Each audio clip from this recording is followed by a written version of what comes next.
Eso es la audiencia nacional, ¿no? Sí, Vale. No, mejor no escucho. Sí, hay dos LTs. La mía es de rodamiento. No, digo la audiencia esta. Como hay poca gente, eso ya... Si no sé. A ver, no es que... Se va igual. Ya cuando queráis. ¿Los micrófonos y cosas? Sí, no falta, ¿no?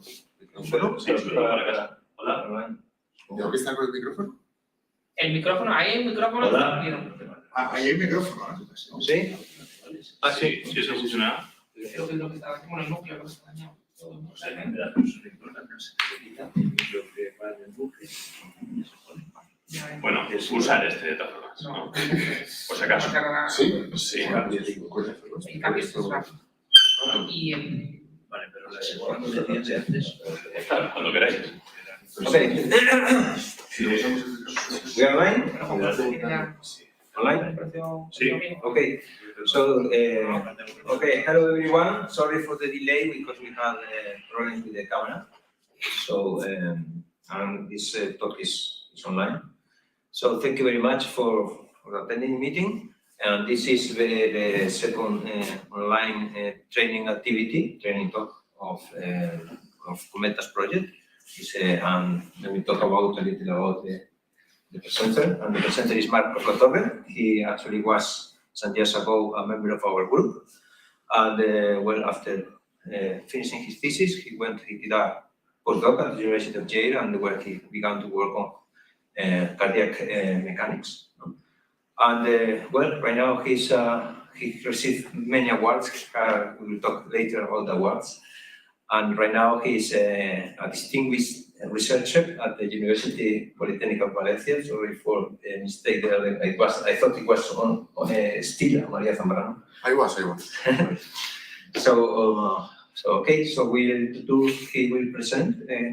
Basically, he has right now a big European project that is a starting grant that comes with, I think it's 1.5 million euros. And well, it's very competitive. So that is, at the beginning, he will talk about what is the research, what, of course, tied to his past, probably tied to the research he has done, I don't know here, but maybe at Yale, I guess. And then he will present basically what he will do in his project. And the second part of the discussion will be, of the presentation will be basically, we will do a discussion about his career, basically is to orient young researchers about the career paths or the things they can do, and also about how to apply for grants. And so basically you can ask him what are the main points of success for applying for grants, obtaining grants, that kind of soft skills, let's say. So thank you very much, Marcos. So the seat is yours. Thank you, Marco, for the kind introduction. Of course, it's an honor to run for the invitation. It's an honor to come back here to defend my PhD thesis here in this same group. So it's a pleasure to be here again. And with that, I start with my presentation. So the talk is first, as Paco said, the first part is on my starting grant. That's the acronym, okay, the Cyberheart. And I entitled this presentation Tissue Engineered Cardiac Ventricles for Clinical Transplantation, although that's not the actual name of the grant or the proposal, but you will see now why I titled it this way. Indeed, for the second slide, well, because this first part is about this grant, I thought, and this is a training activity, so for the starting grant, there are 2 steps that you have to go to get that funding. And then for the second one, you go to the second one, there is an interview.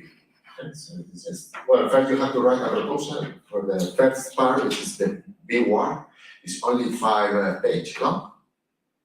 And then that goes through the evaluation. Then there is a second part for which the proposal is 14 pages long.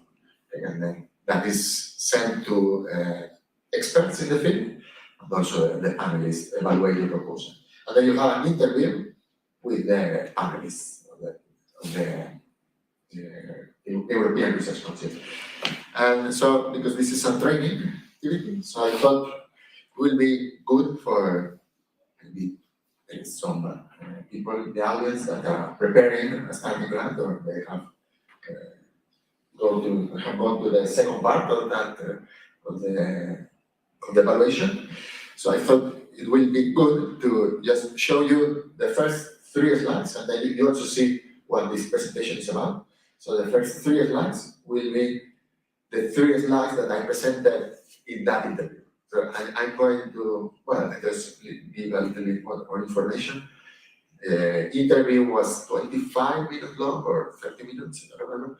But we have only 5 minutes for a presentation with only 3 slides to present a project of 1.5 million. You have to go straight to the point because there are many tasks, right? Many work packages, so you have to go just straight to the point. Good thing is that the panelists have already read your proposal, so of course you have to go straight to the point. So and here, of course, for that presentation, I rehearsed a lot. I prepared it with 2 guys from Valencia, and they have a consolidator grant, so they helped me a lot for that. And I rehearsed that presentation many times. So of course I wrote what I wanted to say, and because I rehearsed it so many times, I ended up memorizing it basically. But now I forgot. But because I want to read exactly or say exactly what I said in that 5 minutes, so I'm going to just read it. Yes, let me just read only this part of the presentation, okay? Because I want to say exactly what I said. And then I will also comment on what I said. So first of all, I started saying that my project, Cyberheart, deals with the holy grail in the fields of tissue engineering and regenerative medicine. By engineering, transplant our heart. So you see now why the title of this presentation. Bioengineering hearts for clinical transplantation will undoubtedly benefit patients from all over the world, including adults suffering from heart failure or myocardial infarction, but also newborns with congenital heart defects. Indeed, my project is more oriented to these congenital heart defects. In particular, current research efforts to treat hypoplastic left heart syndrome is a congenital heart defect, where the left side of the heart, as you can see here, is underdeveloped. And they are based on the implantation, as you can see here, of cardiovascular grafts, which, having given extraordinary results and saved multitude of lives, present a clear bottleneck limitation. And the limitation is that they do not restore the two-side structure, okay, the anatomical structure of the heart, therefore reducing cardiac performance, quality of life, and life expectancy. Okay, so more recently, the first generation of what I call the first generation of bioengineered hearts have been fabricated, being able to recapitulate physiological function. This has only been accomplished in vitro for now. The expectations are great, so are the many challenges to overcome. In particular, current bioartificial hearts, as I indicated here, do not comply with one of the main goals of tissue engineering. That is particularly important for congenital heart disease. That is, they do not remodel, they do not regenerate or grow with the patient, leading to what is called somatic overgrowth and eventually heart failure, therefore invalidating the main benefits of this novel therapeutic solution. So, what I was proposing, this was my proposal, it works, with this highly multidisciplinary project, we'll talk about multidisciplinarity later, I want to be able at the forefront of the field by developing and testing what I call the second generation of bioengineered hearts to promote their growth potential. So that was the main goal of the study. Right?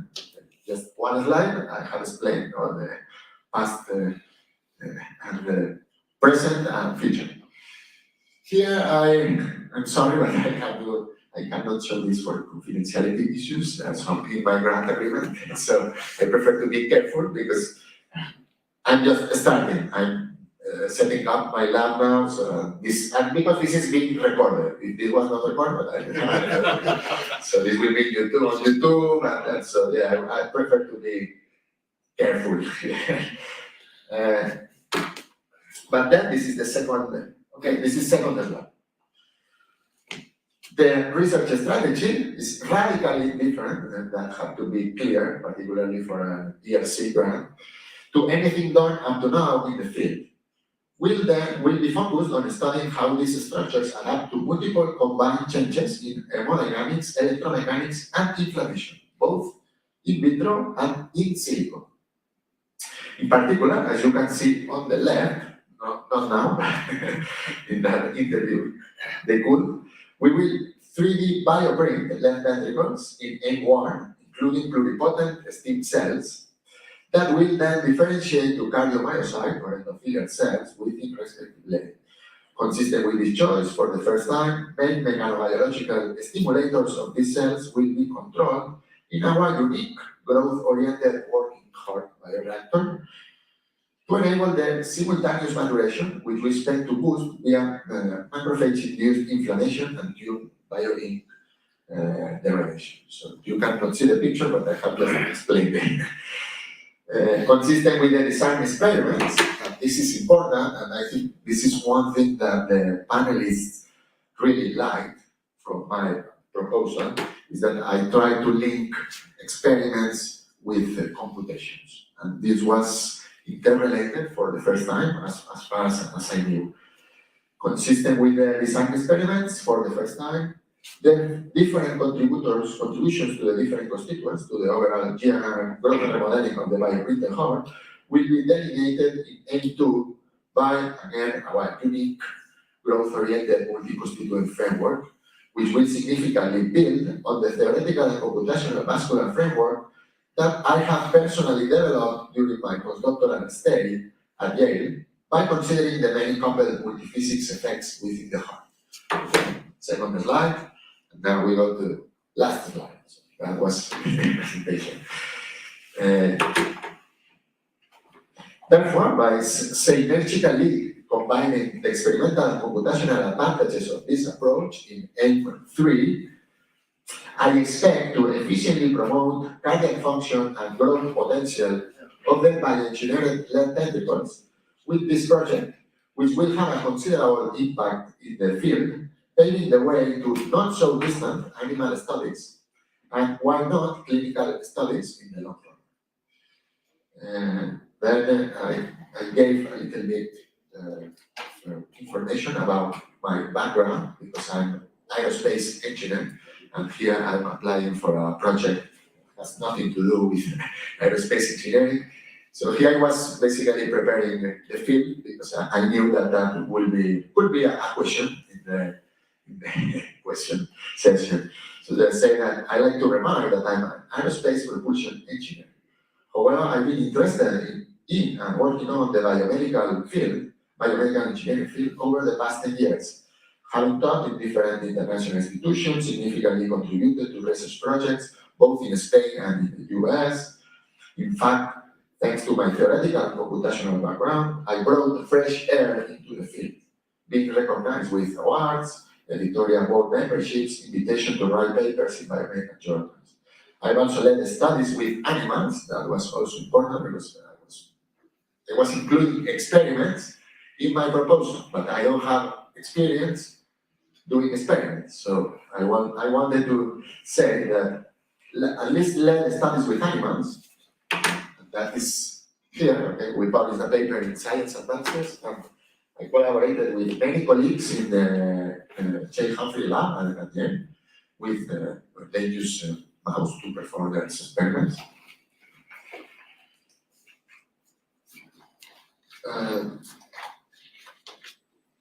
I also led a study with animals and learned that this was also important to achieve key breakthroughs. It is fundamental to integrate theory and experiments. Okay, so that was good what I wanted to do in this program. So beyond all that, this project led by me and carried out by my experimental and modeling team will bring forward the development of the growing bioengineered heart of the future. Okay, so that was my interview. I thought it could be helpful for if someone is preparing our interview. So you see that you have only 5 minutes to explain your project. And then the session of the series of questions started. It was 20 minutes of questions. So the panelists were asking a question, so I had to reply to the question. There was no feedback at that time, then they went to the next question, next answer, and then so you end, when the interview ends, you don't know how it went. You don't have any feedback, you only have your own feeling, but that's it. Okay, so I said or what I call the first generation of bioengineered hearts. So what is that? So I took this paper also as a reference, and you will see now what I mean by first generation. So this group from the University of Minnesota, this Ogles group, so they published this paper in Circulation Research. So what they do is they bioprint, okay, with a 3D bioprinter, but the main novelty in this paper is that they printed with a bio-ink, directly including the induced pluripotent stem cells, while other groups previously have fabricated these hearts, but they printed or generated the hearts or the ventricles directly printing or including cardiomyocytes already that have been differentiated before. So here the main novelty is that they bioprinted with these IPS cells, and the main benefit of that is that they proliferate much more than cardiomyocytes. They are not particularly good at that. So then they wait a little bit, so then the cells proliferate. Once they have proliferated and expanded, then they differentiate to basically cardiomyocytes, and then they perform some culture, and then so the cells can become more mature. And here I have a movie from the paper, so you will see. Well, I cannot see. Okay.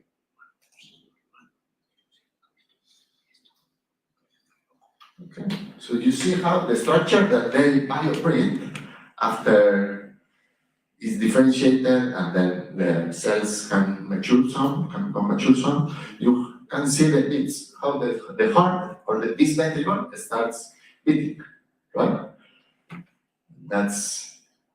You cannot see the scale, but this is the length of this ventricle is like 1 centimeter, 1.5 cm, more or less.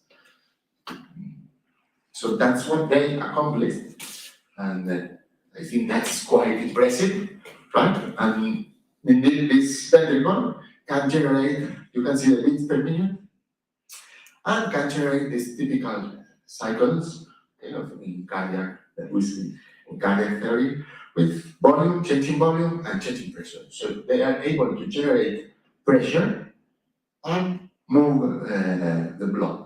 Well, in this case, it was not blood, but the liquid. So that's, so also because they printed with these IPS cells, they could obtain this behavior for 6 weeks, while previous groups had only got this behavior for 2 weeks. So that's quite an advancement there. However, as in many other cases, there were limitations. So in particular, they could only use one type of cardiac cells. The anatomy of the model is not that realistic, so they could only obtain unidirectional flow, and they didn't have the characteristic preload or afterload that we have in our circulation. As a result of this limitation, so the cardiac function is limited, the maturation and growth of the muscle is also limited, and also the extracellular matrix synthesis is limited. Basically, they don't grow, they don't evolve. It's just they are beating here for 6 weeks, but that's the configuration. So then that's not what we need. We need a structure that grows over time. I know that to get that in vitro is quite difficult, but that's the goal. That's what we want to do. So well, here are some facts and figures of this study. So this is what I said before, because they use this particular line of IPS. They start with 15 million of cells per milliliter, and then they get, they proliferate and they get 100 million. So it's multiplied by 7 more or less. But what I wanted to highlight here is that even in their paper, they show that they say that they see some extracellular matrix degradation by either hydrolysis or direct remodeling via MMPs. And they also saw some extracellular matrix synthesis by some of these cells that they differentiated to cardiomyocytes, but they also obtained smooth muscle and neurophilians. And then the synthesis, they also saw some collagen that has been synthesized there by any of these cells. Not fibroblasts, because they didn't observe the presence of fibroblasts, but so either smooth muscle or thin cells or the cardiomyocytes. So what I was proposing to do in this starting grant is what I call a second generation. So of course I'm an engineer, so the computational part has a big weight in the proposal, both modeling and simulation. I included also experiments because I think that's needed to perform the complete study. So we want to develop a computational GNR framework, which is what I have been working previously, again, basically, for cardiac tissue engineering structures. We also will develop a computational electrofluid structure interaction framework for cardiac structures.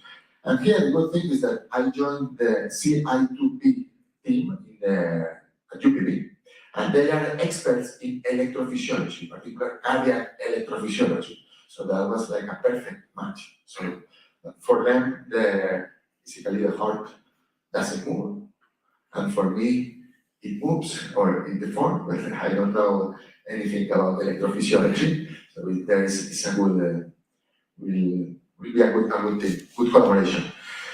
And so this will be first for cardiac structures, but then we will specialize this to cardiac tissue engineering structures.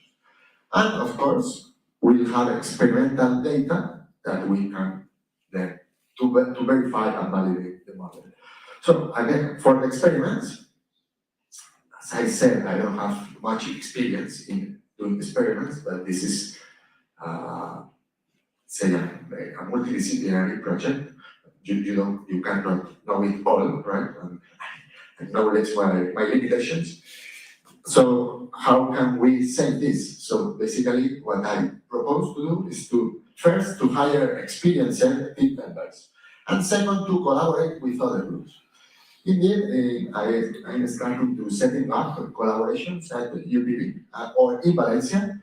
So this is the group of regeneration and cardiac transplant at the Hospital La Fe in Valencia. So this is the group which is led by Pilar Sepúlveda, and they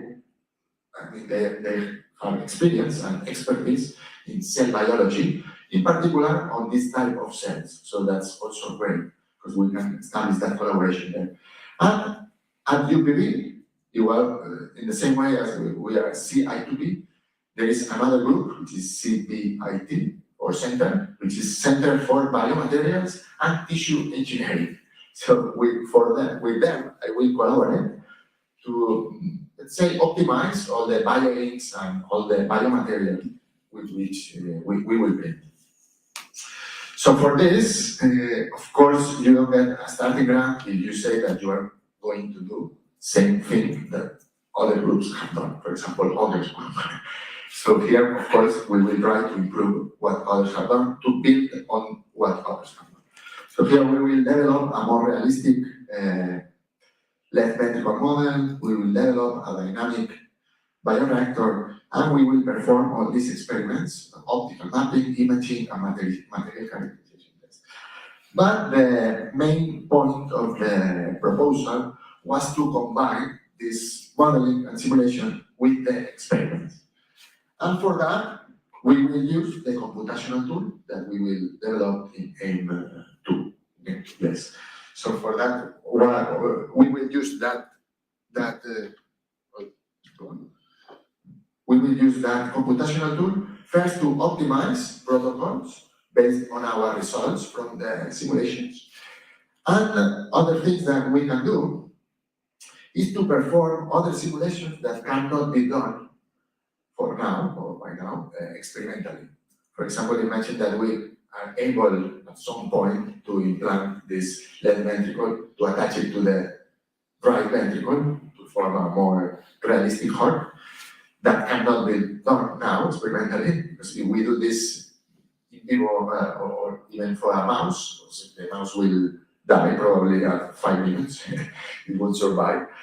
But we can do it, we can perform numerical simulations where then we can adjust many of the parameters and we can optimize that. We can obtain many results that I think will be useful, helpful. Of course, there will be many assumptions in that simulations, but that's how we advance now. That's the point where we are now.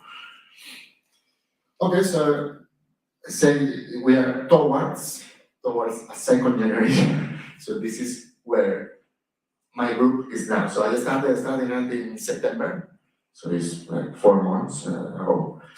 And I got that's the first equipment of my lab, which is basically the bioprinter. It's from a Swedish company, Cell Inc. And this, you cannot see it here, it's a little bit blue, but it's incredible. Plus, that's the bioprinter. We had this installation and training 2 weeks ago. And you can see here is Manuel Oria. He's my first PhD student. And this is Nacho Reynal, which will be my postdoc. He's now finishing the PhD in the Pilar Sepúlveda's group in the hospital.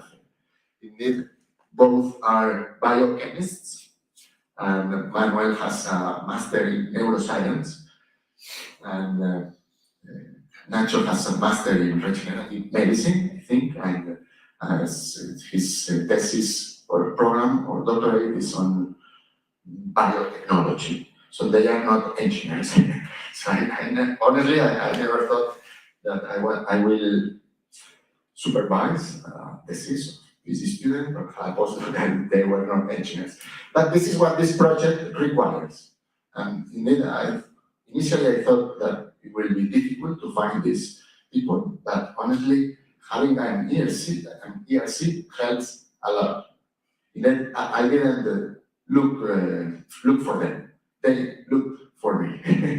So they came to me to say they knew about my starting grant, because there was a lot of advertisement and everything when I got it. And they went to me, so I didn't have to look for them. That was good. And then, of course, we are in Valencia, so that was during the training. We had then lunchtime. So all of you are invited to come to Valencia. So then we'll have either fideuà or paella valenciana.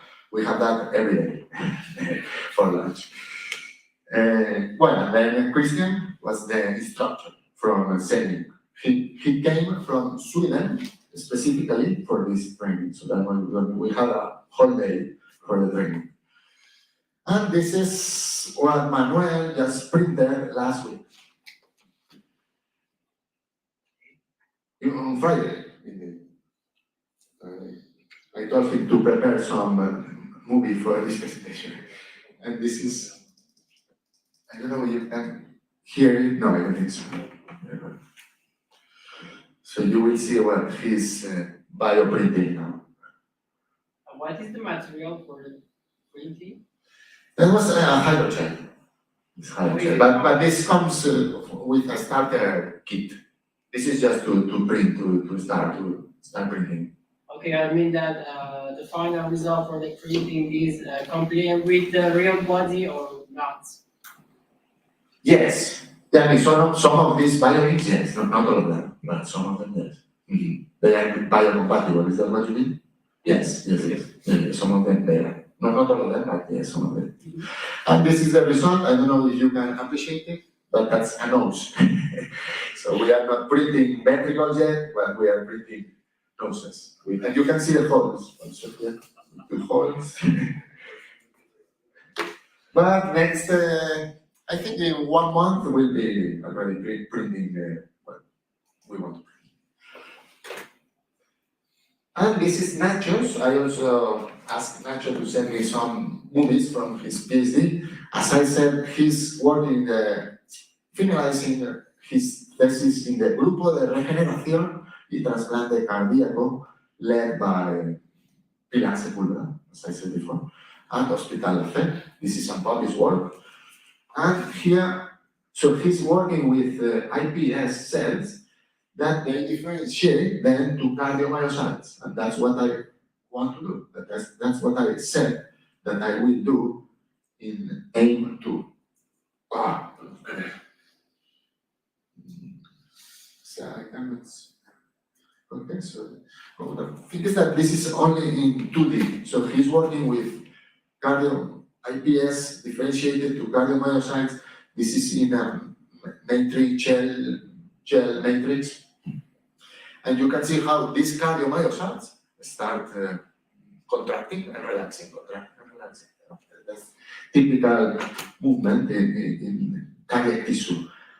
And also this other, he also sent me this movie, and this is really cool because this is similar. These are cardiomyocytes, but this naturally you could see that's like a re-entry that the cardiomyocytes generate. But they didn't do anything to just they prepare that, differentiate it, and when they start contracting, the conditions are such that you could see this re-entry. So that's when I saw it, I thought it was very cool. Okay, but so that's where the experiments are now. So I cannot explain more things about experiments, but so I will now switch to the computational part and the modeling part, and on what theory I based my proposal. And for that, of course, we are dealing with biomaterials that will be implanted in the body. And for that, we need to know biomechanics. Okay? And that's so I switch now from the experimental part to the computational part of this talk and also my project. So here, going quickly, so biomechanics is basically the development. Juan, you asked me before what the difference is between biomechanics and mechanobiology, so you will see it now. This is the development, extension, and application of the principles of mechanics for the purposes of understanding better both biology and medicine. Indeed, this is kind of known since the 18th century. The mechanical motions take place in animal body are regulated by the same general laws as the motions of inanimate bodies. This also Roy also noted that, however, with animal tissues, except in bone, which is hard tissue, so with the soft tissues, this Hooke's law does not hold good. Then, what do we need? We need nonlinear theory, which is complex and above all needs a combined theoretical, experimental, and computational approach. Okay? So with this, we can model muscular tissue, we can model and perform finite element simulations, well, in this case it's an FSI simulation, fluid structure interaction of arteries and bones, and also the heart. And so that's biomechanics, but then what is mechanobiology, which is basically, we can call it growth and remodeling, is the study of biological response of cells to mechanical stimuli. Okay, so that's the difference. Biological tissues, of course, adapt to diverse stimuli by changing their mass, growth, and microstructure. That's remodeling. And with that, we can perform simulations, so for example, the enlargement of aneurysms or the elongation of arteries that give rise to tortuosity, or what, from my point of view, or I found that very interesting, or that's where engineers, I think we have a lot to say, is in the field of tissue engineering. Because these are human-made structures, okay? This is native tissue that develops in this way, but in tissue engineering, they are made by humans. And some of these humans are engineers, as we are, so I think we have a lot to say there. I will go back to this later. So in soft tissue, so for this particular application, in particular tissue engineering, and if we are interested in growth and remodeling, we must combine both biomechanics and mechanobiology. So these fields, indeed, well, we said that in book chapter that we published, these fields should be studied together when studying the extracellular matrix. Particularly how the matrix is established, maintained, remodeled, and repaired. For the mechanics influences the cellular response, which in turn dictate the geometry and mechanical properties of the tissues, and thus how they respond to applied loads structure. Basically, they are coupled, right? So we need both the forward and the backward. So, just an image or a picture. We have the mechanics. This is the cross section of an artery with, we only are interested in two layers, the median and the tissue. And so we can study the mechanics here, the biomechanics, but if we want to couple this to mechanobiology, we have to study also growth, changing mass. And here I'm showing the main constituents that we consider that contribute to the mechanics. And this is representing elastin, this is representing collagen, and this is representing smooth muscle cells. Okay? And then we see the evolution, or we can compute, simulate, or describe the evolution over time, over long time scales. For the mechanics, we are interested in short time scales. For GNR, we are interested in long time scales. And so there will be growth, but there is also remodeling, okay, of the, for example, the collagen fibers. To study GNR, when I was at Yale, I saw that there were basically two main formulations. One was formulated in 1994 and is used by many researchers. Why? Because it's basically simple, constitutively, is based on Ray-type evolution equations. But this is a simpler formulation. Basically, it's macro-mechanical model, materially homogenized. Kinematically, is quite simple, or well, no, it's not simple, but it's similar to other theories that have been used in other fields. For example, plasticity or viscoelasticity. So this is more or less the same. They use a multiplicative decomposition of the deformation gradient in an elastic part and inelastic part. Okay, when I say that it's simple, it's not in absolute terms. I'm just referring that it's simpler than this. Okay, I'm not saying that this is simple. Okay, and then if we compare to the constraint mixture, so then in 2002, Humphrey and Rajagopal developed this more advanced theory, and this more advanced because it's based on the micromechanics. So it's a mixture of constituents. Basically, this model is defined at the tissue level. What this model is defined at the constituent level. Then modifying the properties, for example, of these constituents, we can describe, or knowing the properties of the constituents, we know the properties of the tissue. Okay, so different scales. Kinematically, it's a little bit more complicated. While this is kinematically motivated, this is mechanobiologically motivated. With this, what I mean is that it takes into account both the production and the removal of constituents. Okay? Here the residual stresses that are important in biological tissues here are prescribed, let's say, by compatible growth, where here they emerge naturally by what is called the deposition stretches.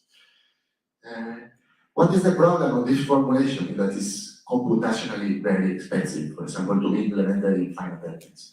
Well, this can be implemented very efficiently.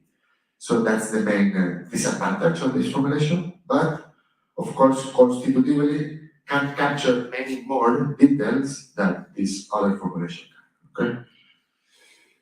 So, why is important to consider different constituents? So, because soft tissues basically comprise different cell types, different extracellular constituents, and each of which possesses individual natural configuration, material properties, and ratios. In particular, I'm showing here, for example, as I said before, for GNR, we are interested in long time scale. For the long time scale, then we can look at the behavior of, for example, elastin, or elastic fibers, or collagen. So if we have elastin, so this will behave elastically over 1 month. Why? Because this is produced, organized, and cross-linked early in life, and then it remains over time. So it's not produced and removed again. In contrast, for collagen, over 1 month, that's of the order of the mean lifetime of collagen. So collagen is deposited by cells and then starts degrading. So that's the mean life. So the collagen that is being deposited here, if this is 1 month, here it will disappear. Okay, after 1 month, more or less, on average. So now we are trying to combine these two behaviors in a single model. So for that reason, I think it's convenient to use a theory of pictures in this case. And indeed, this is a picture from a paper by J. Humphrey from 2021, which he wrote a paper 20 years after. And here is funny because he wrote, or he has a book that's a reference book for cardiovascular solid mechanics, the book of J. Humphrey. And he has a similar picture to this with some applications. But over the years, there have been many more applications. So in this paper that was written 20 years after that book, you can see here the other applications that has been applied. This model has been applied. Particular, you can see all of them. And this is increasing day by day. So here he used like 12 arrows, like the hours of a clock. So he will need to start using also minutes for next applications. Okay, so now let's go to equations. Just very simple equations, change in mass. We typically don't consider in mechanics, but for mechanobiology it's important. Okay, in mechanics, change in mass is always 0. There is no change in mass. But for well, for growth, there is change in mass. And so here I will show you how we obtain the equations in local form. So we obtain from the global integral form. This is okay, this is 0 for a closed system, but this is not a closed system, this is an open system. So this will be a number, it will be either positive or negative, because it depends on the production and removal.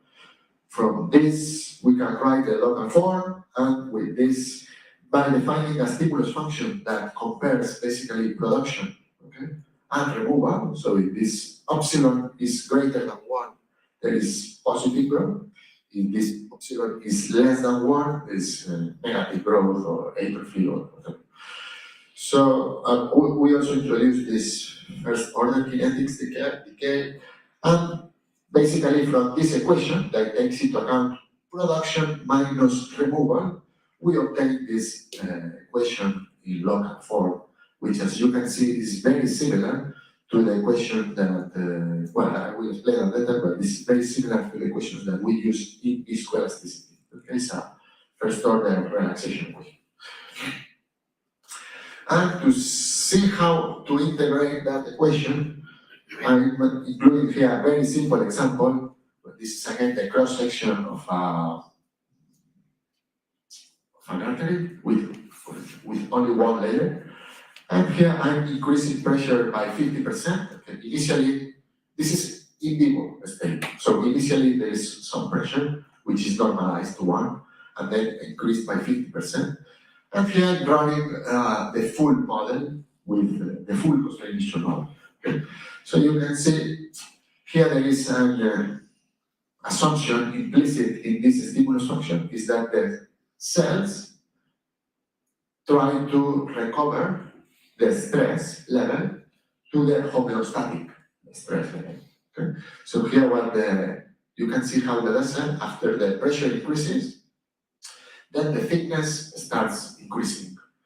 And that's because here, of course, there are some cells embedded here. This is a phenomenological model. We are not considering cells cell by cell. But you can see how the thickness increases. And that is because cells are trying to reduce this stress. How can they do that? So by increasing the thickness. Okay? So by depositing more material, more extracellular matrix. That will increase the mass, that will increase the volume. In this case, the thickness increases. Okay? That's how they can reduce the level of stress. So in order to solve this equation, we solve first, because GNR is slow, we solve quasi-static mechanical equilibrium, which is basically linear momentum balance. So here the accelerations are very low, so very small, so this is more or less zero. However, at the material level, or the constituent level, we solve a rate-dependent change in mass, which is basically the equation that I obtained previously for mass balance. And this was already noted by Cohen in 2004. This is a seminal paper in the field. And he said that the theory should allow the mass supply to depend on the history of deformation, which is familiar from nonlinear viscoelasticity. So again, we can integrate this equation, and this is the solution, which is in integral form. And again, this is the integrals, or these are integrals from similar to the ones that we obtain in nonlinear viscoelasticity. So imagine, and this is only for one constituent, and this is only for changing mass. But we have a similar equation for the strain energy, or for the stresses. And we have all these equations for all the constituents that we consider. So now imagine implementing this in finite elements. You have to store all the past history, okay, of all the constituents. And that for very complicated geometries is computationally very expensive, particularly in terms of memory, but also this is computationally not very convenient, but now for complex geometries. Okay. Particularly, we compare this to the kinematic growth model. In 2017, this is another reference book in the field, okay, Borelli's book. But basically, in this single paper, Cohen, he acknowledged the existence of two characteristic time. One is loading, and the other one is characteristic time for GNR. He said this is 1 second, it's kind of a transient behavior. And the time for GNR, typically 2 weeks. Borelli, in his book from 2017, he recognized the existence of more time scales that are important. But here, what I want to compare is that the longest time scale, either in Cohen's paper and in Borelli's book, is the time for GNR. However, during my postdoc, I thought, I acknowledge that GNR is typically slow, 2 weeks, as here you can see here. But I thought that there could be another time scale here that is even longer than this one, and this was not considered in these two studies, and I didn't see that explained in any other place.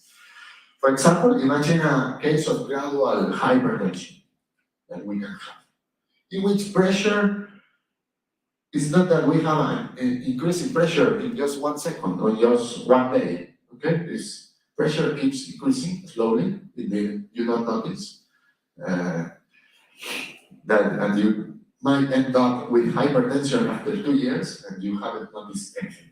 Okay? But this, why? Because this is very, very slow, you don't notice it. Also in natural aging, we lose the integrity of the elastic fibers progressively also during years. And aneurysms, they also develop over years. It's not something that you get up one day and then you have an aneurysm. No, well, maybe in some cases yes, but in general, they develop over time, over years. And this, my point here is that this time that can stimulate or is somehow related is much longer than this one.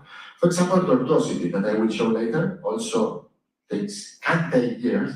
And what important for this talk, some polymeric scaffolds degrade over periods of months or even years. Okay, so then I think here there is implicitly there is a time scale that is not considered. So, during my thesis, I have worked on viscoelasticity, and this is very similar to viscoelasticity, what I'm explaining here. Is, for example, in rate-dependent viscoelasticity, we know that if we stretch a viscoelastic material very fast, we obtain higher stresses. Okay, the material is stiffer, and we get to this point, for example. But then, if we fix the stretch, then it will relax, right, to the thermodynamically equilibrated solution. But if we stretch that material slowly, very slowly, we can go to this same, we can obtain this same solution. It's just that we go toward over this cube, which is very slow. However, what is fast? What is slow? That's relative. What is relative? Because we must compare, there is a relaxation characteristic type of viscous processes, of viscoelasticity. So here, fast and slow is only relative values. If this is much less than 1, then we obtain this solution. If this is much greater than 1, then we obtain the quasi-equilibrium solution. Anything that is in between, so we need the full theory, right? Indeed, as I said during my thesis, I developed the constitutive model for viscoelasticity, but also the algorithm, and I implemented it Dulcinea, which was the code developed by Paco. And here I'm showing a few simulations. So imagine that we have this plate with a hole, and then we just stretch it very fast. Of course, we need a rate-dependent theory. We need a viscoelasticity model. But what happens if we stretch this same plate with a hole very slowly? Of course, we can compute the solution using a viscoelastic model implemented in a finite element code or software, of course. The problem is that that's not very efficient. Right? And we as engineers, we try to find the simplest solution to a problem and use the more simplest model to obtain an accurate solution. So, if instead of using a viscoelastic model, this will be kind of a pseudo-elastic behavior, we can, you see, this is run with a viscoelastic model, and then stretch it very, very slowly. And this is the same case run with a quasi-static constitutive model, which is an elastic model. So you can see that the solution is the same. However, the computational cost of this simulation is much lower than this one, right? And also the complexity of the model.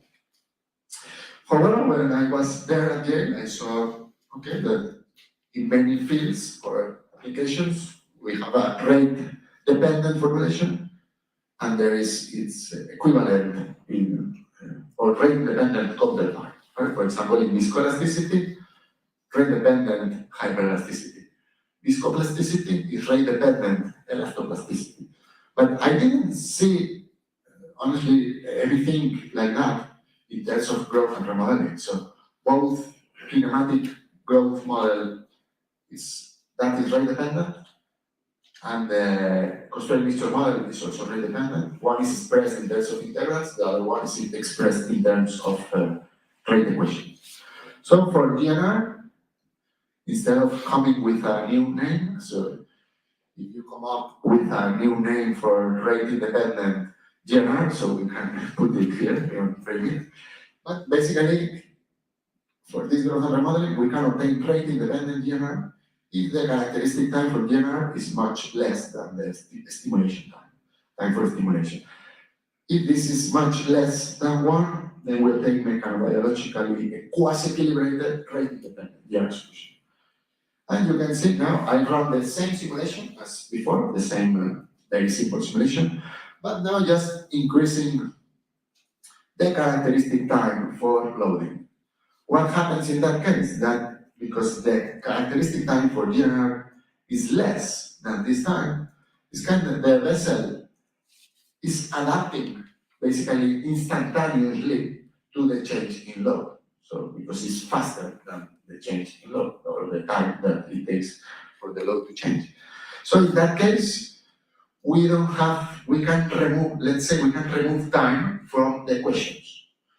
So now the problem is quasi-static in terms of mechanical equilibrium, but it's also quasi-static at the constituent level. So we have quasi-static mechanobiological equilibrium. It's like in viscoelasticity, if we remove time, we obtain a hyperelastic solution. We don't need time. So then the problem becomes quasi-static, completely quasi-static. So here's the same. We had a problem that was rate dependent. We needed time to consider it in the constitutive relations. If we remove time, we don't have time anymore. Okay? And so what is how can we describe that in terms of equations? So the response is, you can see it here. It's just that the stimulus function, we can enforce it to 1. And then there is no need to run the full model anymore. For these particular cases, okay? How can we do that?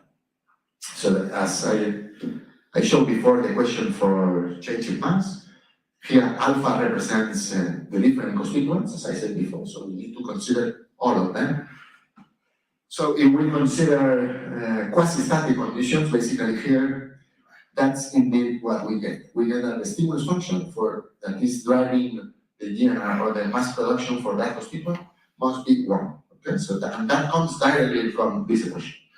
So we convert change from an integral equation, we remove time, we obtain an algebraic equation.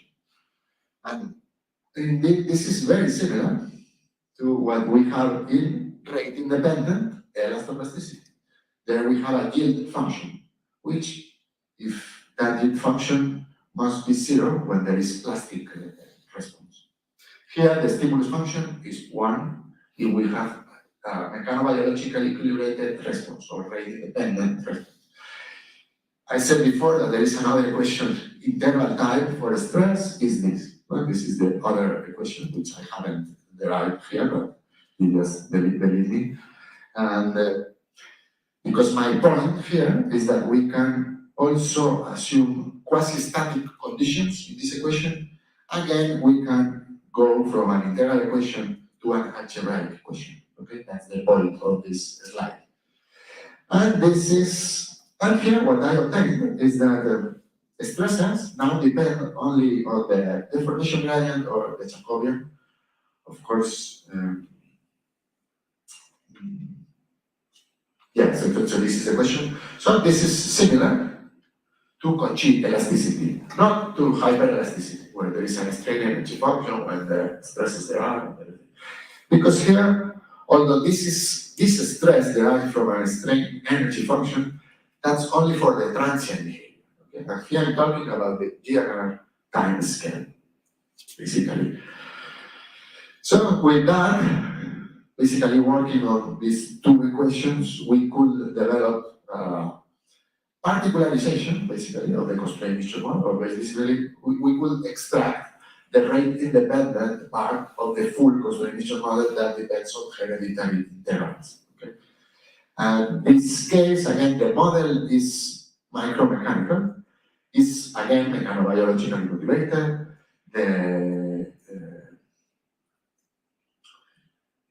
The compositions simplify, okay? Geometrical composition simplify, and then the only difference with the previous model is that now we have a balance between production and removal. In other words, this model, which we call the mechanobiologically equilibrated model, is only valid for some cases. It's not general, but in the same way as hyperelasticity is valid for some cases, but it's not completely general. Particularly the material is viscoelastic, right? And then we try to convey that we publish the general theory for 3D finite elements in CLME, and basically, well, Chiche wrote this very brief abstract, and I think we don't need more sentences here. Basically, it's what I said before, okay? Constraint mixture models of growth and remodeling can simulate many evolving conditions in health as in disease. It's treatment, but they are computationally expensive. Now, with this paper, because this new 3D approach can be implemented within many existing factor solvers, and it can be implemented very easily, I can tell you, constraint mixture models of growth and remodeling can now be used more widely. Okay? So that's what the abstract says, and we don't need to say any words. Summarizing the model, we don't need, as I showed before, you see some intermediate configurations. That's the configurations that we need to store in the memory, okay? In order to be able to compute the next time step, we need all the past history, so we need all the intermediate configurations. Here we remove that. There are no intermediate configurations. There is only initial configuration, which is in vivo, and now at each time step, we compute the current in vivo configuration. There are no intermediate configurations. We just advance the solution and compute this solution directly. This depends on the loads, only on loads, okay? And then we compute it. Basically, yeah, we can write the stress in terms of a rule of mixtures, and just we use what we call the consistency condition, which is just the stimulus function is one. From this consistency condition, we can obtain the Lagrange multiplier. So here we don't consider incompressibility, okay? Yes, from this state to this state, there is no incompressibility. We cannot use incompressibility to get the Lagrange multiplier. So here we are computing the homeostatic state associated with those loads, with that load. However, we can obtain the Lagrange multiplier from the consistency condition, which is saying that growth is evolving in equilibrium. So then we have this. So we have stresses in terms of the Cauchy-Green deformation tensor directly. So there are no internal variables, and this is obtained in closed form. Okay, so that with that we can obtain the consistent or continuum GNR tangent. Main features of this say new constraint mixture approach is that there is, as I said, there is no need to iterate in internal variables. The kinematic growth models that are rate dependent, they have, of course, to integrate internal variables. So that they store that variable, but only at the previous time state, okay, not all of them. That's similar to viscoelasticity.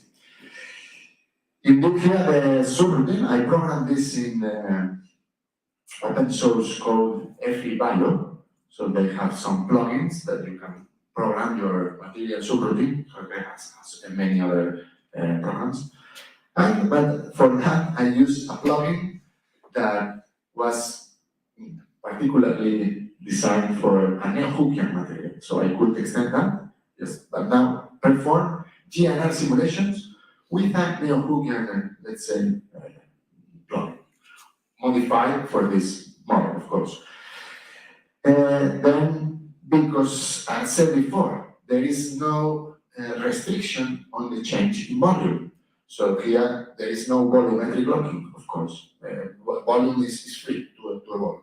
Maybe it's part of the solution. So we only mix the formulations that we use in incompressible hyperelasticity or elasticity.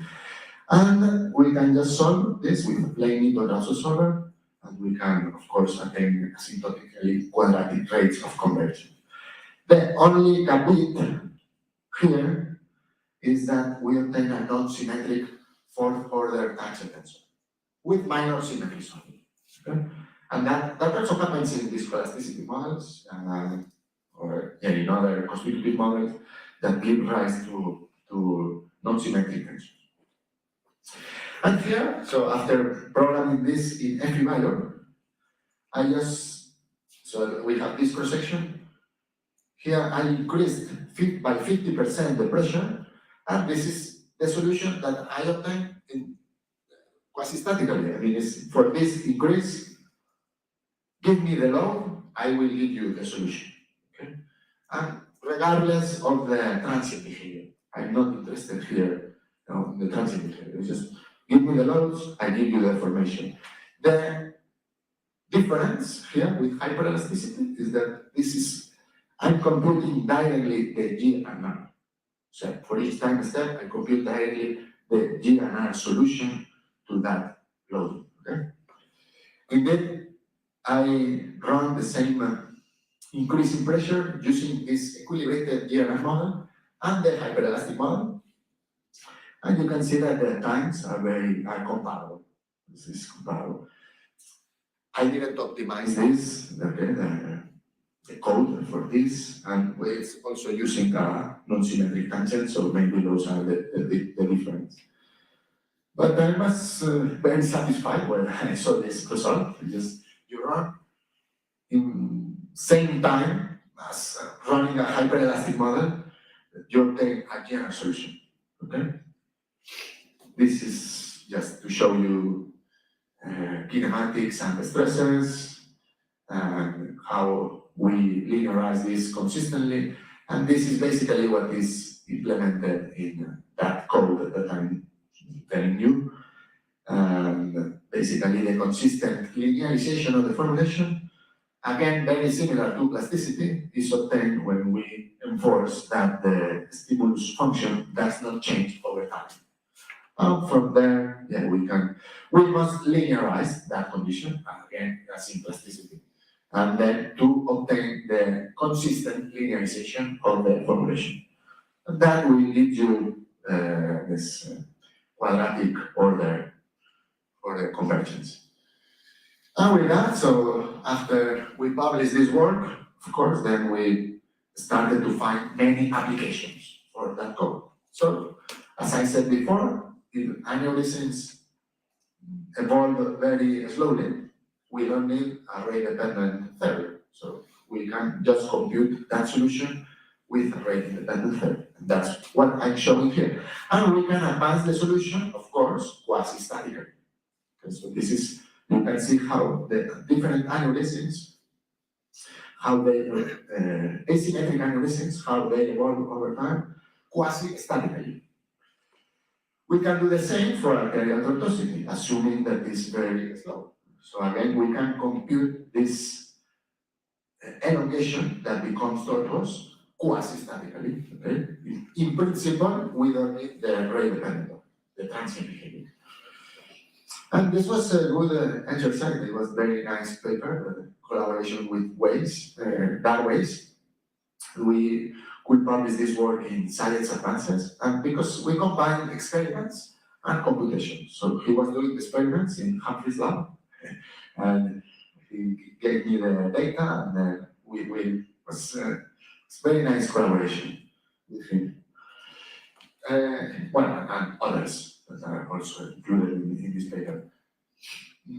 And again, what's interesting for this talk is that I could also apply this rate-independent theory to run finite element simulations of tissue engineering application.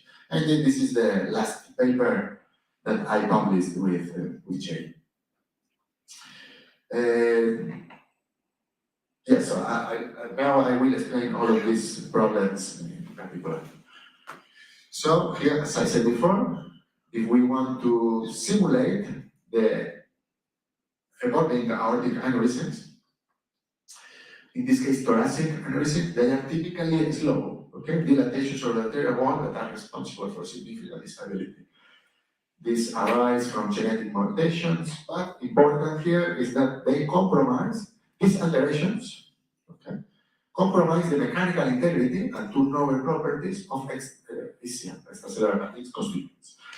They also implicate the dysfunctional mechanosensing of smooth muscle cells, and hypertension and aging can be or are key risk factors. So here I could ask you, what are the theoretical and computational models to use? Okay, you as an engineer, you have to decide what model you have to use. So, because here it looks like the properties of the extracellular matrix constituents, that's very important, right, to consider them in order to understand. The thing is that we want to understand what is going on while these aneurysms are evolving. We can look at the changing properties of the constituent. And because of that, I think that it's more convenient to use a constrained mixture model in this particular case, because we can then study the progression of the composition of the aorta and should we use, a rate-independent model or dependent? So in this case, because it's slow, I will use a rate-independent model, right? Because they are slow enlargements. Here I show you the previous cases. So here's, in this paper, we will show that an aneurysm, okay, can arise either by if elastic fibers are damaged. So many of these results were already known. So that here we will get that solution with a rate-independent model, basically. For this paper, I performed, I don't know how many simulations, but I can tell you that I run this, you don't obtain this in your first simulation, because you have to iterate, change one thing, change another thing. So in total for this paper, I probably run, the computer run, I don't know, 1,000 simulations. Each one of these simulations took 5 minutes, just with this model. With the full model, we compare to the full model or other research group that can run simulations of aneurysms, and that took only one simulation, like 20 hours. Okay, so this was very convenient. Then for tortuosity, the same. It's typically slow, then that also affects the structural composition of the arterial wall. So again, we use a constrained mixture model and we use a rate-independent DRR. So here what we describe is buckling of vessels. Here, in previous formulations, they have described tortuosity as an elastic bifurcation. However, in this paper, we could show that this is, or we believe that this is not an elastic bifurcation, but is what we call a mechanobiological bifurcation. Basically, in an elastic bifurcation, the constitutive tangent that is important is the elastic one. So the bifurcation is elastic, even though it can be driven by axial growth. Okay, this is similar. What I'm saying here is like buckling under temperature, elastic buckling under temperature-dependent expansion volume. However, what we show in this paper is that this buckling or tortuosity is both, also is driven by axial growth, but the tangent or the bifurcation that is taking place depends on GNR, so it's not elastic. Depends on the constitutive behavior of GNR. And to obtain that, you need a rate-independent GNR model. Okay? So instead of differentiating the elastic behavior, you differentiate the GNR behavior.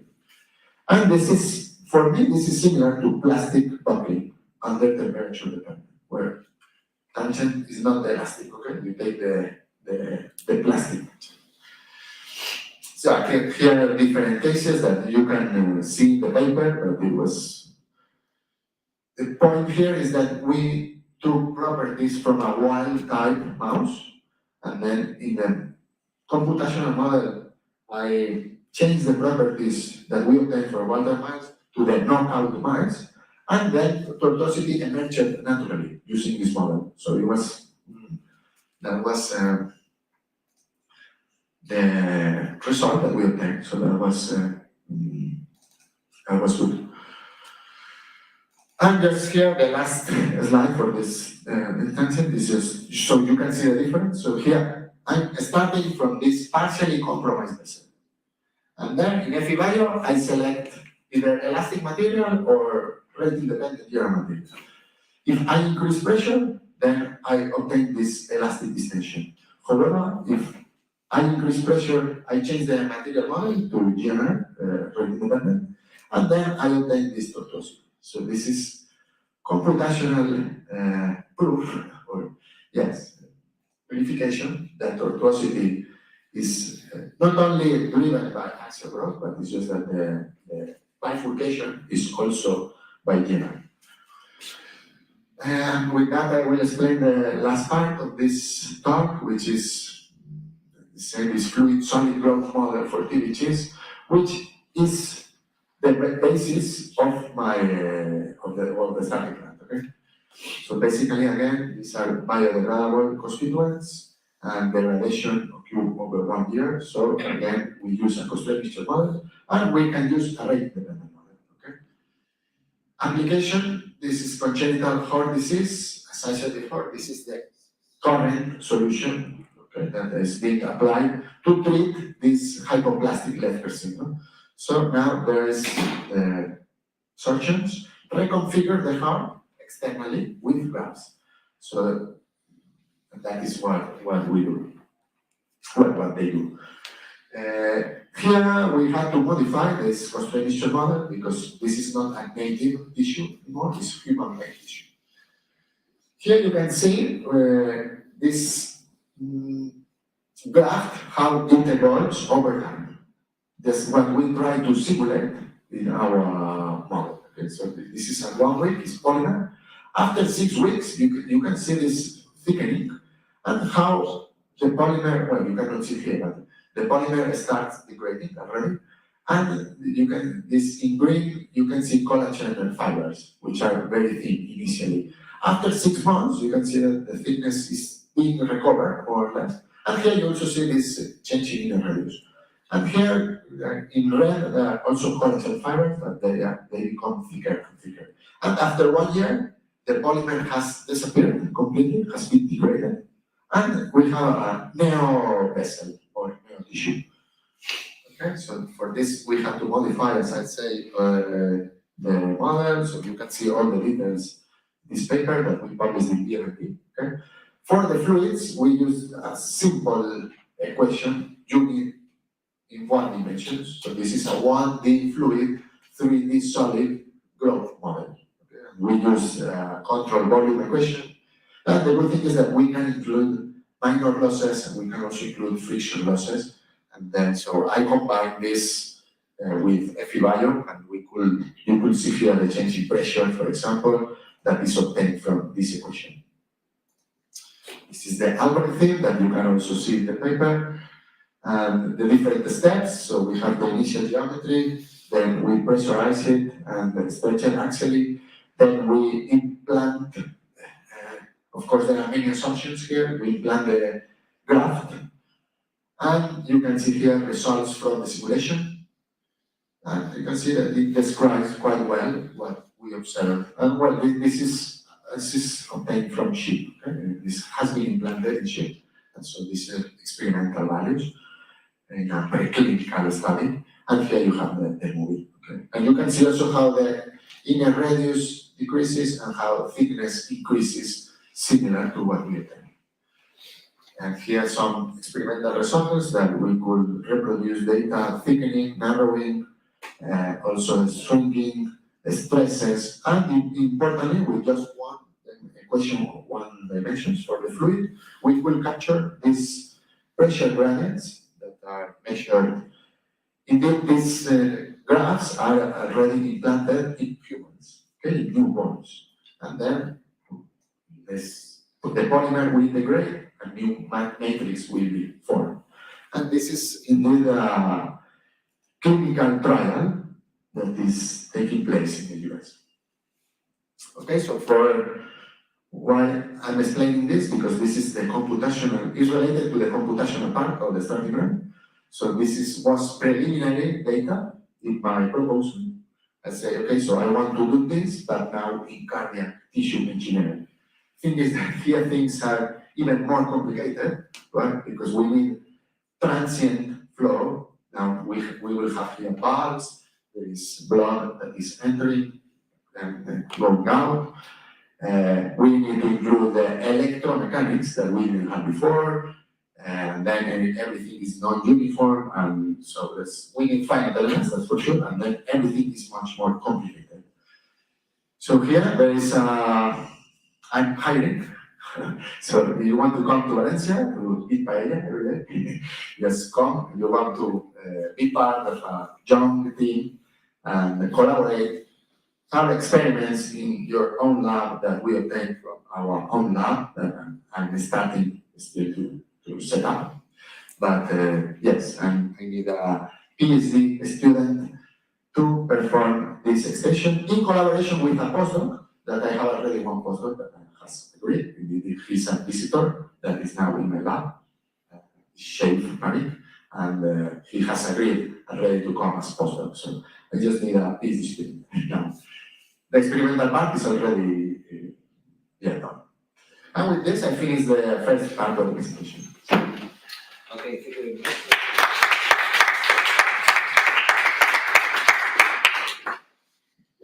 Okay, thank you very much. No, terminamos. I talk, it's good because then I can talk less. But I had, since Marcos comes from our lab, I had this nice presentation of some photos. And this part here, this first photo is from a meeting, I don't know how many years ago, but probably it was younger. Christmas Christmas lunch. Okay, it was a Christmas lunch where there is some people of the group. And then I wanted to include also the book of computational elasticity of Juan Carlos Simón and the journal Computational Structures, because they are very related to Marcos. When he became a PhD student, he came from ITP, from a company. It's a turbo propulsion company, a company of engines for aircraft. And by then, he had this car. So I don't know how I convinced him to come to academia. I already told him that his salary was going to be half the salary he had, and for a long time, he even had some notes that he showed me several years later. And at the end, he went to jail, and he changed his car by a bike. That was what he could afford from it. So I was saying that basically when he came to the lab, the first reading was the book of computational elasticity. He told me later that the first reading he understood nothing, basically, but at the end, he's even cited in his thesis that he enjoyed it later. And also I included the journal Computational Structure because if I remember, it was where he published his first paper, I think, the extension of the Susan. Yeah, that was the first paper. My first conference. Yeah. Okay, so why are these two, the book of Simón and the journal Computational Structures, so meaningful for him? Well, because he didn't know by then that he would obtain several years later the Juan Carlos Simón Award from the Smithsonian, the Spanish Society of Engineering, of Computational Mechanics. No? And he also obtained the Bate Award for one paper that he obtained later. This is patent. It was actually it was on computational viscoelasticity and what promoted his later work on growth and remodeling. And well, so this yes, I don't want to talk too much. So this was our actually meeting just this past summer, no? When we prepared, I think I was here when we prepared this talk. Well, then we talked about the talk and also with some friends from my MIT lab and also that are right now in the journal, also in the editor for the journal. So, so thank you very much for all of that. So I think that the second part of our talk is not probably 10, 15 minutes that we can talk with him, discuss with him his career. As I said there, he became here from a company, became a PhD student. He did his PhD and then he went to do a postdoc at the University of Yale, where he basically did a lot of research, as is Jay Humphrey. And then right now he's at the University of Polytechnic of Valencia. He's a distinguished researcher there, and he has also basically he applied for several grants in the life of a researcher. There are many failures are abundant, no? And there are some successes. And for succeeding, you need to fail. So he can talk probably of the grants. He doesn't fail too much, but he can talk about he can talk about the failures also that are part of the career. And sometimes even you fail in something that is less meaningful, that then you succeed in something that is more useful, more meaningful. So if you want to give some first words, and then you can ask it. If there are also online, please. Yeah. If there are online questions, you can also. We have 5 slides. Yes. Okay, so thank you very much. Yeah, so for this second part, we had 1 hour, but for 1 hour. So here I'm talking about, well, Paco indicated here, research, multidisciplinarity, postdoctoral experience, and how to become successful or not in European project applications. So here I'm just included regarding multidisciplinarity, because as I already said before, or you could see that my project is very multidisciplinary or interdisciplinary. Because we need to know things from many different fields that we, just a person cannot know. So we need to collaborate. We need to collaborate with other groups, and we need to learn new things. So this is continuous learning from many fields. But this last week, I read this editorial in Nature saying something that is related to this, and what I'm saying. And it is related to what I said before, that I'm supervising now biochemists as a master in neuroscience. And of course, there are many things that I cannot help him.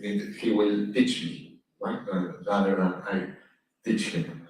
And but of course, there are other parts in the lab, for example, the mechanical testing and many other things, how to process data, in which I think I can collaborate, I can teach him, okay?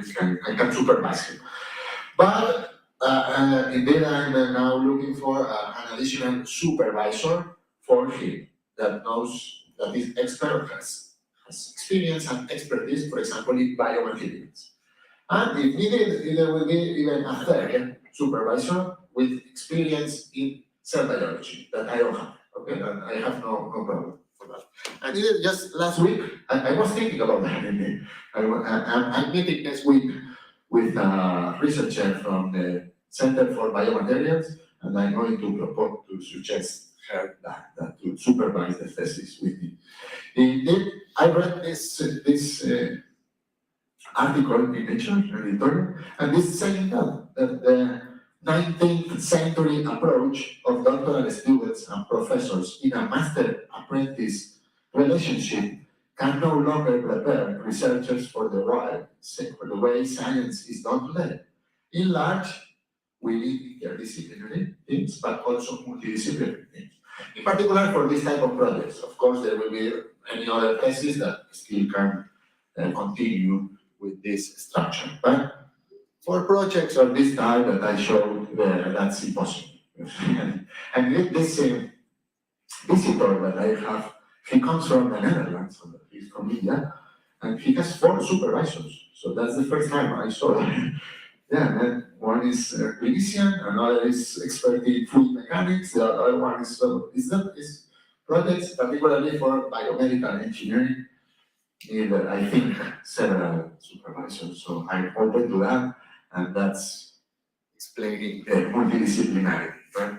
So here I'm going to talk now about my postdoctoral experience. So again, I'm from Valencia.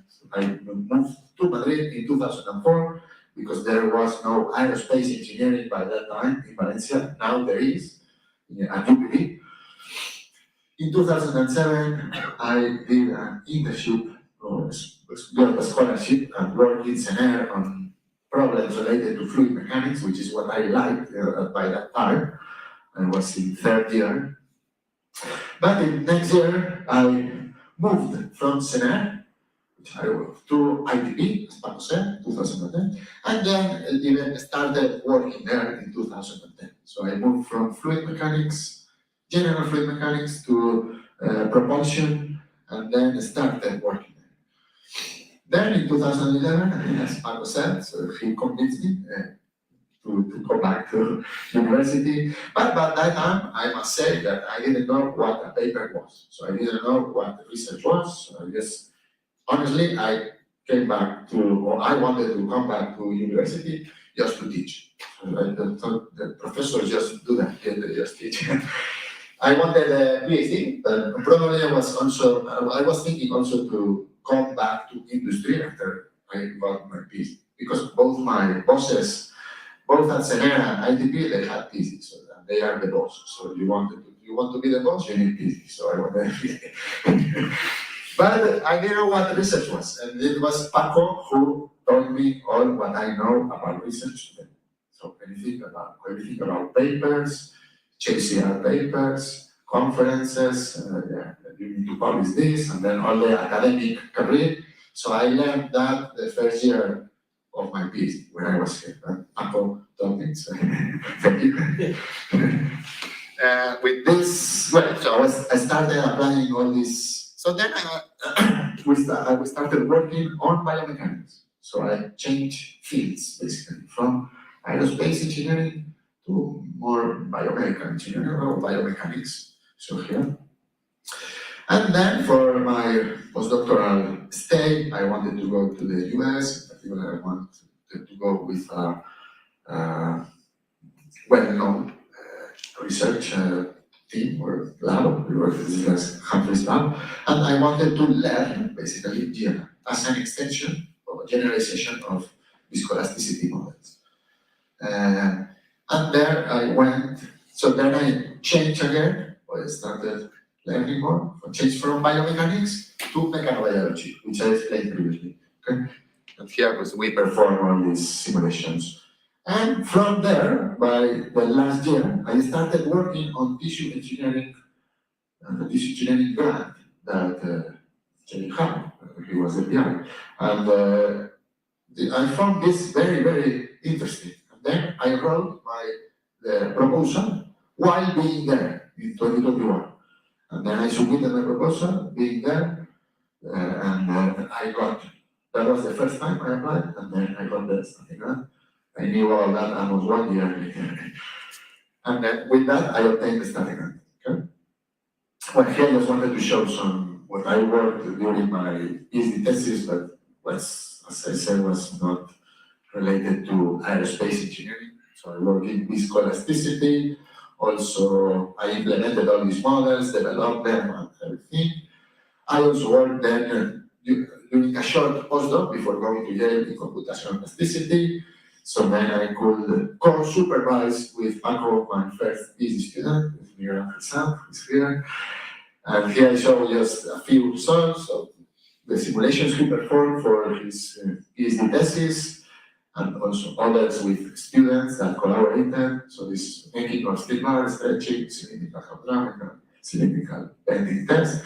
And from there, it's just when I moved and started working on year. Okay, but I went to year. There was another item that we included in this talk, is how to become successful or not, that I added or not, in European grant application. And that's what Paco, what you were saying before, is that even if you might succeed or not, even if you are excellent. And here, this, again, I read again this, so it was quite a coincidence. I was thinking on this talk, and then I wrote these two articles. So this is from January 20th, okay? Written by Alan Goldberg, it's a career column. So basically, what I learned from this article is that it's saying this sentence. Researchers need to remember that funding is a contest, not a test. Okay? Here is exam period here. You go to the test, you take the exam, you pass it or not. If you pass it, you just pass, right? And then you're happy.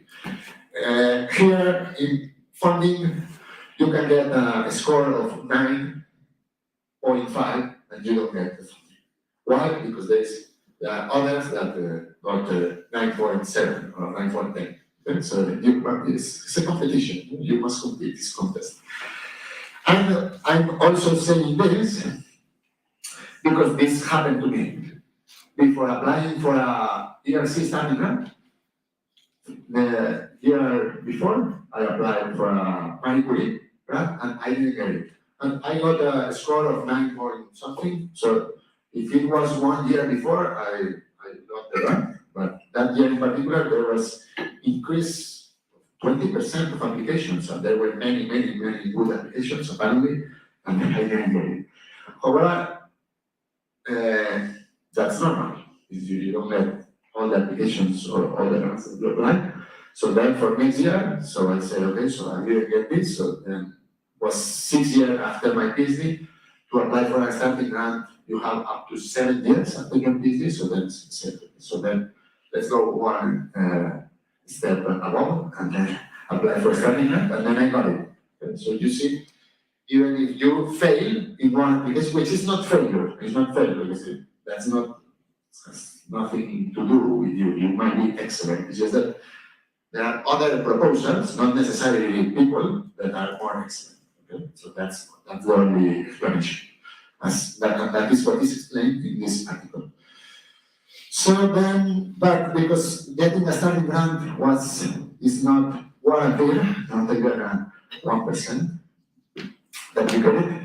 So I applied for another fellowship while being also at Yale, and that was Maria Zambrano fellowship. And this I also got it. So then I returned to Spain with this Mariano fellowship.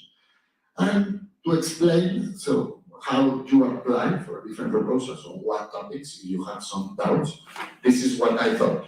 Okay, I'm an aerospace propulsion engineer. Heart is engine of life. So then I moved from biomechanical engineering field to vascular mechanics and mechanobiology, and I developed new formulations for final applications. Then I saw in different review papers, many calls, from 2020, 2021, many calls to start using growth remodeling models, the constraint tissue model, for cardiac applications. And so it was clear to me what I needed to do, right? It's just, I have developed new constraint tissue models, are applicable in finite elements, and people, very important people, well-known people, they are saying that we must use constraint tissue models for cardiac applications, so that was clear. Research project that I proposed for Maria Zambrano was to couple geometric and microstructural remodeling that I can model to electrophysiological remodeling on the heart. With that, we can develop an electromechanical growth model of the heart. And at CI2B, they are experts in electrophysiology. They have been working developing electrophysiological models for years. Okay, so that's how that's what motivated me to that proposal, to write that proposal. And from my talk, you can also see how I came up with the idea for the tissue-generated cardiac vesicles. Just I have worked previously on tissue-generated vascular grafts, and so then that's what motivated me to apply for a starting grant with that experimental computational approach. And with this, I think that I have covered all the points that we wanted to cover. And Marco? Okay, thank you very much. So I think that we are going to go to a lot of questions, but I'm going to pick up a little. No? So I have, because from the previous talk and from this talk, many comments. I took note of some of them. One of them that you made actually emphasis twice. The first one was during your presentation of your research project, and now again, was that, okay, you are basically an aeronautical engineer, and then, okay, basically you are going to supervise PhD thesis of people that is almost not related to your previous knowledge, no? So that is, actually it came to my mind when I heard from one student, was something like, oh, I don't learn from my supervisor, and I look like I'm the supervisor of the supervisor. No? That was one PhD student. No? Actually, the answer was given by my PhD supervisor in a thesis defense. No? But I made a comment, I don't remember the comment, but I remember very well his answer. And his answer is, what would be of us, of professors, if we would not have students from which to learn, So basically that's, I think, part of the story, no? Because supervising a PhD is not teaching a student about something, more or less the opposite, no? It's the student who teaches you, no? Yeah, so the idea is you only teach probably the student how to do science, no? That is basically what was said that I taught you, no? So basically you taught me many things of all of the science, and I taught you more or less how to do science, no? So that is basically the interchange, no? So that was part so I don't know if you want to comment on that. I will have more questions. Yeah, no, you're right. I'm totally out of my comfort zone.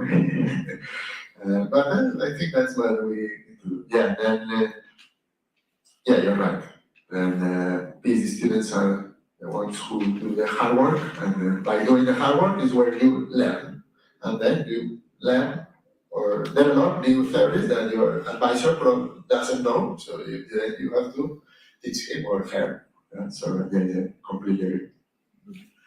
I hope my students teach me a lot.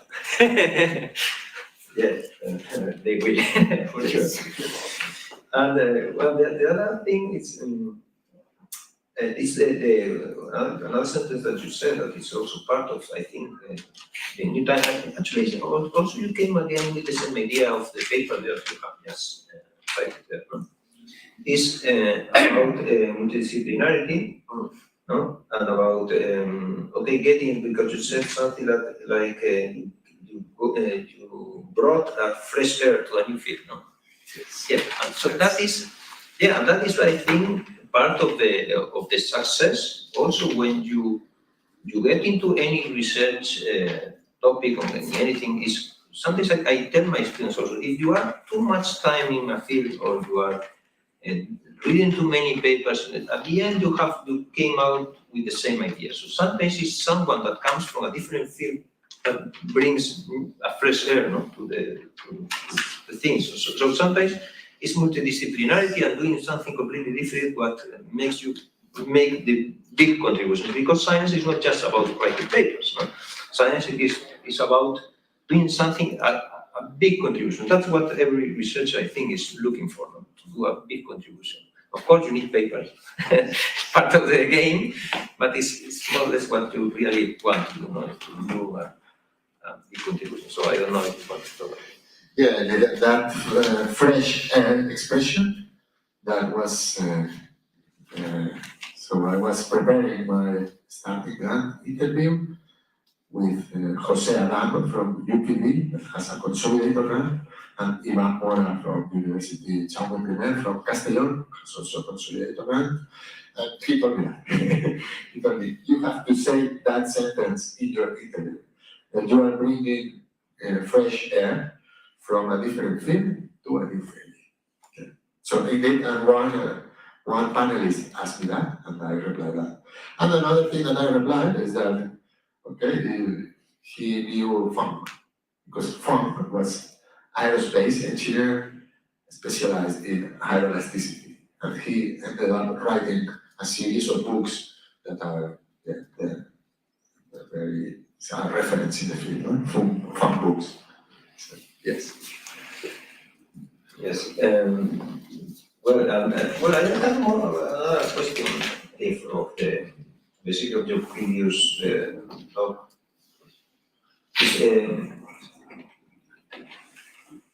And also I have something that surprised me. You have any questions? Actually, the first thing that surprised me is about the example you choose to show the difference between viscoelasticity, between a quasi-equilibrated elasticity and non-equilibrated elasticity. So the typical classical formulations like the Simon formulation and the Sample formulation. And the surprising was, okay, but that time we came to the idea of that example. Yeah, what's that one? I think. Yes. Yes, that's because I remember this example. So here was the point. It was that there were two different terms in the energy, no? So that's Yes, why it it was does that equilibrated and energy. goes that way. And here you don't see that effect. Probably it's the same example. It's Yes. the same example. Yeah. Same viscoelastic model. Yeah. Viscoelastic model here is the same. This is run. This is the stretch. Initial stretch is fast. And here stretch is applied slowly. So for that, we are going through this curve. Yeah. Okay. But the example of the formula, I don't know if you remember the reviews of those papers, but then it was difficult for us to explain the review, the difference between both formulations. No? And so that example was really simple for showing. So that came to me to sometimes we get into too many questions, as you saw the second part. At the beginning he talked about the starting graph, but then he put many questions. No, so and there is also the importance of the visual understanding, of showing your research work visually and make people to understand it without sort of going out of the books, no? So to see the ideas, no? So and also to promote the intuition of what you are doing. It's not just a question, it's also to promote the intuition. So that is one thing. And the other thing was the but I don't know if there is another more questions of are there questions online? No, online no. No. Congratulations. So, Yes, only congratulations. So let's move to some questions here. Yes, I don't know. Congratulations for everything. I mean, I think it's impressive everything you presented. I would like to ask two things because it was impressive the time you saw the printing of a live material. I have no idea at all about that, but it looked to me that it requires time. I mean, we are talking about many weeks of printing, only printing, and evolving when you were showing a work of some cells included in the ventricle. It required like weeks to evolve in another kind of material. So my question is not related to that specific thing, but to the fact that from my point of view, the society or the funding points are requiring from us, from the researchers, a lot of speed up in our researching, but we face now the problem that experiments, for example, require time. So the computational effort is going faster and reaching very quick rates of development, but still we have the problem with experiments. Do we want to relate these computational results with experiments, and the experiments require weeks of work? How can that be achieved? I mean, it's like a concern, and I would like your opinion regarding how can that be faced, or what is your point to that? And also another question is just about the interview. Where the question focus on your previous experience, where they focus on how it's going to impact your project in society or whatever? I mean, the general line of the question. Thank you. Thanks for the question. Yeah, regarding the interview, you can expect any kind of questions. It could be related to your past, related, another typical question that I saw is where do you see yourself in 5 years, for example? Yeah, you have changed fields, you have to, probably that's a typical question, but there are also technical questions from experts that have reviewed your application. You can expect any kind of question from the interview. So for that reason, you have to prepare it a lot and try to advance them. Because it has to be it's very dynamic interview. It's, as I said before, it's question, answer, question, answer, question, answer. You have to reply as fast as you can, so they can ask all the questions if they're given. Yes, I got questions from my career or for what I wanted to do, or also technical questions from the experimental part, several of them, because they saw that I didn't have that experience, so then I said I'm going to collaborate here with other people. It has to be clear that even if you collaborate, you lead the team. You are the leader. It's not that, oh, this part of the project, others will do it. No. You collaborate and you lead the collaboration. So that has to be clear. That's what they want to hear. And related to the first question, so yes, agreed, experiments are costly, both in terms of term, but also in terms of money. But this is a grant for 5 years. So I have 5 years to first set up the lab, and second, perform experiments as I have planned. It's also true that this is research grant. This is not a contract. So the research grant, you can start doing something and then you change that. And that's something that Jay told me once. And yeah, that's regarding time. I have 5 years. In principle, I think I could do that if I can set up the lab by 1 year. So by year 2, I plan to start on the experimentation. And regarding money, so yeah, here in Spain, funding is limited.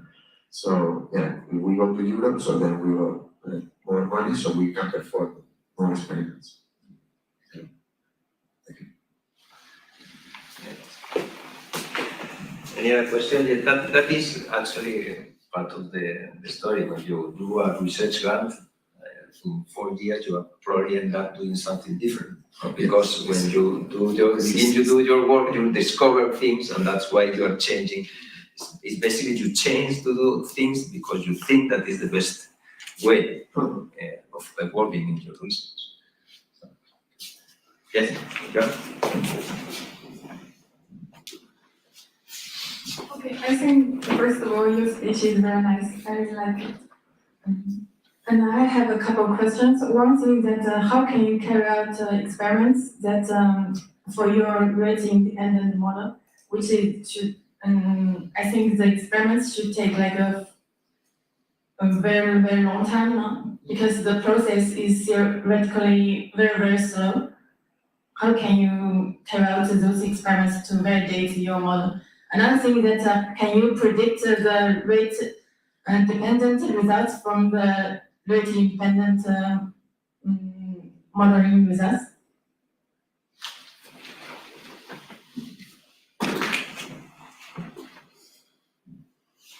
Yeah, for the second questions, no. The rate independent is particularization of a theory that is more general. Okay, so from that solution you cannot get the rate independent. You need a transient. There is no time, so you cannot. In the other way around, yes.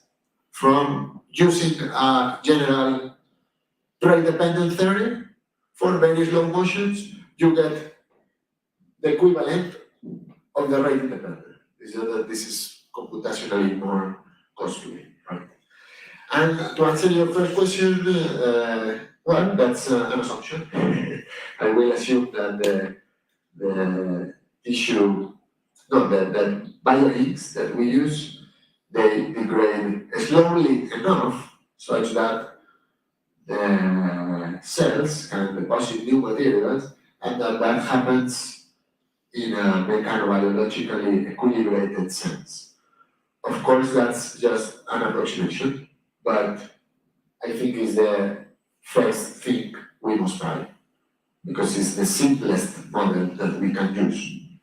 And it's a good approximation, I think, and we just neglect the transient behavior. And then if it is important, then we will need to use the full model with rate-dependent. As in many other problems that we face, we start with the simplest model that we know, and then from there we start building up.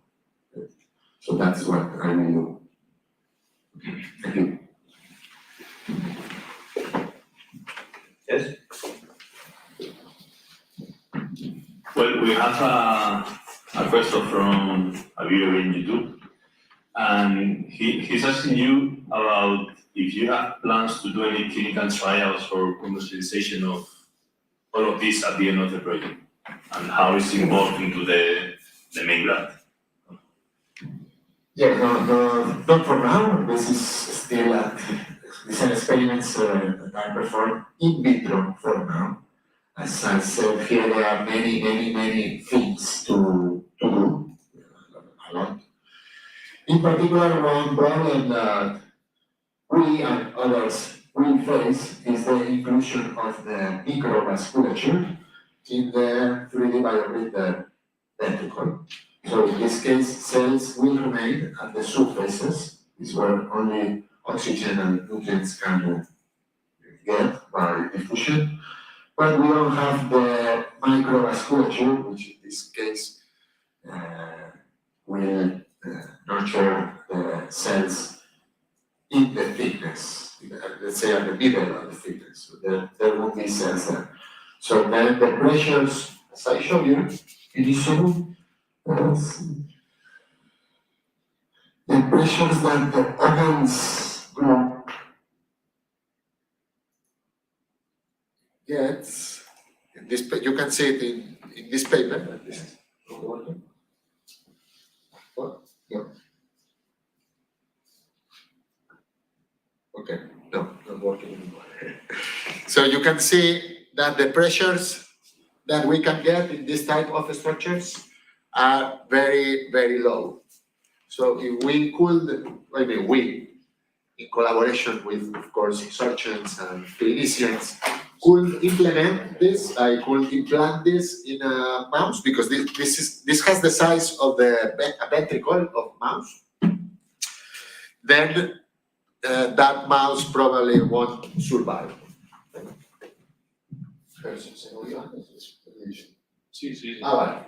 So that mouse won't survive. So this is, as I said, this is at the in vitro stage for now. Then we will have to perform experiments when all this technology improves. We try with animals, probably starting with small animals and then bigger animals. Then start preclinical studies and then clinical studies. So, but I don't see that happening in the next 5 or 10 years. So this is a project, a lifetime project basically, not only 5 years. But my starting grant finishes, there are a lot of things still to do. Yes, then it's a consolidator and then it's advanced. Well, yes, that's A long career. a long career. Yeah, question? No? Is there more questions? Yes? Okay. No. I have one question. it's more technical, but just came to my mind because when you saw the cells when they were doing the spiral, that kind of, yes. That's very nice. Because that is many years ago when I was talking with someone at Gregorio Marañón. They basically explained me how they work, and it's basically the cells. So it's a wave in the heart, really. It's not that have the beating, but it's a wave that propagates in the heart. Some cells is because of the deposits of cells or that they have salt, basically others and the units that propagate that they release them to the next cell, and then that cell keeps releasing them to the next cell. So something like that, no? Basically. So the point is that there the geometry and the boundary conditions will be very important, I guess. No?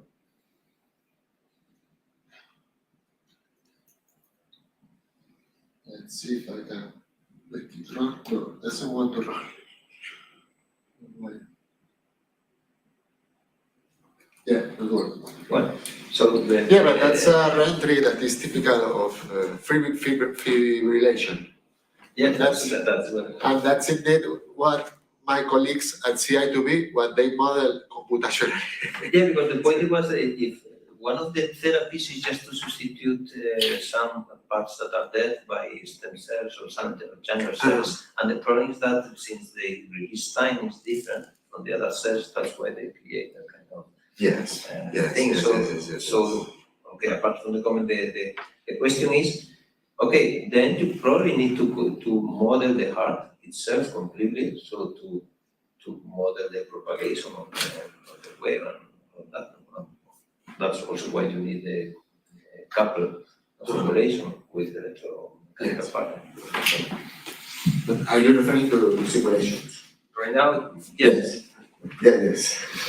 Yeah, that's what I said before, that it's not that with one of the main goals of having the computational part is to try to optimize or parameterize experiments and from there get the optimal solution or optimized solution.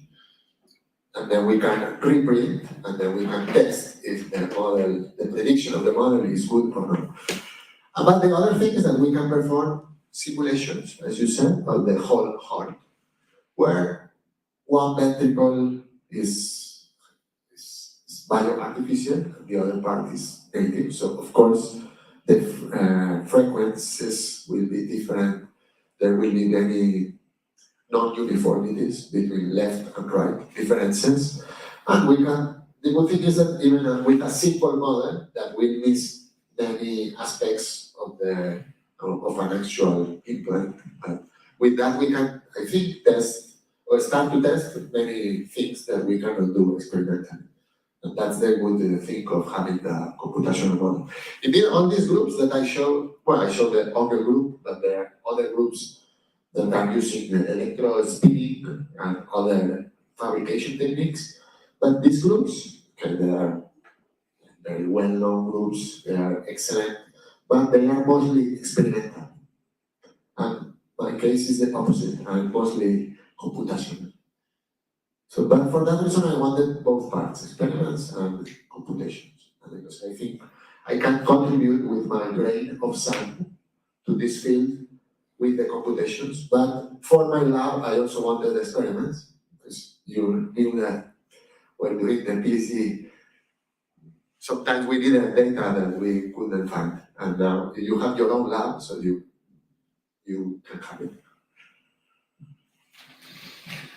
So, is there any other question? No, no online? No. Oh, okay, so we are going to close then all this talk and this session. So let's set the speaker again.